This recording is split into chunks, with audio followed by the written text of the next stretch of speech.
আসসালামু আলাইকুম। ইদানিং একটা বিষয় নিয়ে একটু কথা বলতে চাচ্ছি যে দেখতেছি যে বাংলাদেশে আমরা একটা মিস্টেক প্রায় করি। কোরআনকে আমরা পবিত্র কোরআন কিংবা হলি কোরআন বলি। এইটা থেকে আমাদের একটু বিরত হতে হবে। কেন? পবিত্র হলি শব্দগুলোর মধ্যে কিন্তু কোনো সমস্যা নেই। সমস্যা হচ্ছে এটাই যে আসলে আল্লাহ তাআলা কিন্তু কোরআনে আল্লাহ কোথাও এই মুকাদ্দাস শব্দটা ইউজ করেন নেই।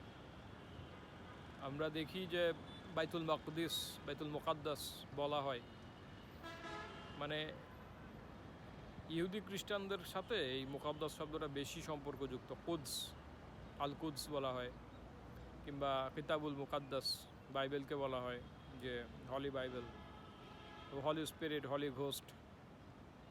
তো এই হলি শব্দটার সাথে, পবিত্র শব্দটার সাথে খ্রিস্টানরা বেশি সম্পর্কযুক্ত। তো এই জন্য আমাদের আসলে কখনো ইহুদি খ্রিস্টানদের থেকে কোনো কিছু কপি করা উচিত না। আল্লাহ তাআলা আমাদেরকে স্বতন্ত্রভাবে শিখাই দিচ্ছেন যে আমরা কি বলবো, কি বলতে হবে। আল্লাহ তাআলা বলছেন যে তোমরা কোরআনে আল্লাহ তাআলা কোরআনকে সম্বোধন করছেন কোরআনুন করিমুন, কোরআনুন মাজিদুন বলে। তো এই জন্য আমাদেরও উচিত কোরআনুন করিমুন, কোরআনুন মাজিদুন শব্দ দুইটার অর্থ কাছাকাছি। এটার অর্থ হচ্ছে মহান বা দ্য নোবেল, খুব সম্মানিত।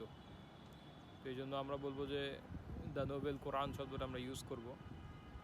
এই যে কিং ফাহাদ কমপ্লেক্সের থেকে পাবলিশ করা সৌদি আরবের যে the translation of the noble Quran, তো সেখানে কিন্তু নোবেল কোরআন ইউজ হয়েছে।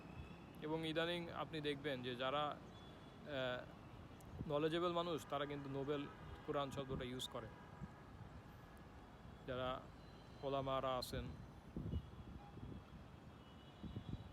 এই জন্য আমাদেরও উচিত নোবেল শব্দটা ইউজ করা, হলি শব্দটা থেকে বিরত থাকা, যে হলি কোরআন, হলি সিটি এগুলো না বলা। হলি মাক্কাকে আল্লাহ বলছেন মক্কাতুল মুকাররমা, আল মক্কাতুল মুকাররমা,